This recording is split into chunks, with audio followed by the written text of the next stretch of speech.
మనం మంచి మాటలు ఎన్నో రోజు వింటుంటాం. కానీ అప్పటికప్పుడే మర్చిపోతుంటాం. వినడానికి బావుంటాయి.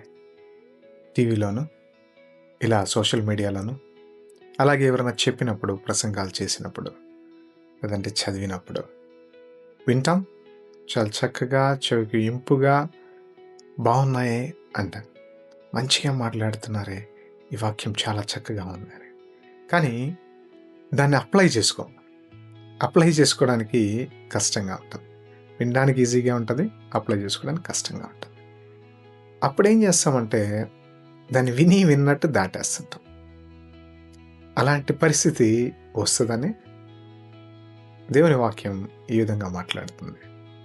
యాకోబు రాసిన పత్రిక 1:22లో మీరు వినువారు మాత్రమే అయ్యుండక, అయ్యుండి హృదయాన్ని మోసపరుచుకొనకుడి, విన్న వాక్యాన్ని అవలంబించమంటున్నారు.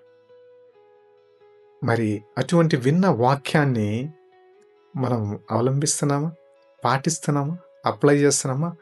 విన్న వాక్యపరంగా నడుచుకుంటున్నామా? లేదే. అప్పటికప్పుడు వదిలేసి మూవ్ ఆన్ అయిపోతుంటాం. కొన్ని స్టడీస్ చెప్తున్నాయి, ఒకసారి వింటే అది ఓన్లీ 10% గుర్తుంటుందంట లైఫ్లో. అదే విని అప్లై చేసినప్పుడు 70-90% గుర్తుంటుందంట. అదే మన జీవితంలో ఏదైనా సంఘటన జరిగినప్పుడు 100% గుర్తుంటుంది. మరి దేవుని వాక్యం విని వదిలేయకుండా మన జీవితాల్లో అప్లై చేసుకున్నప్పుడు అది హృదయానికి హత్తుకొని ఉంటుంది, హృదయంలో ఉంటుంది. ఎప్పటికీ దాన్ని మర్చిపో. కాబట్టి ఎప్పటికప్పుడు దాటివేయకుండా, పోస్ట్పోన్ చేయకుండా చిన్న చిన్న అడుగులు వేద్దాం. విన్న వాక్యాన్ని ఈరోజే అప్లై చేద్దాం. ఒకవేళ ఈ వాక్యం మీకు చేరింది అంటే అది దేవుడు మిమ్మల్ని ఉద్దేశించి మీతో మాట్లాడుతున్నాడని.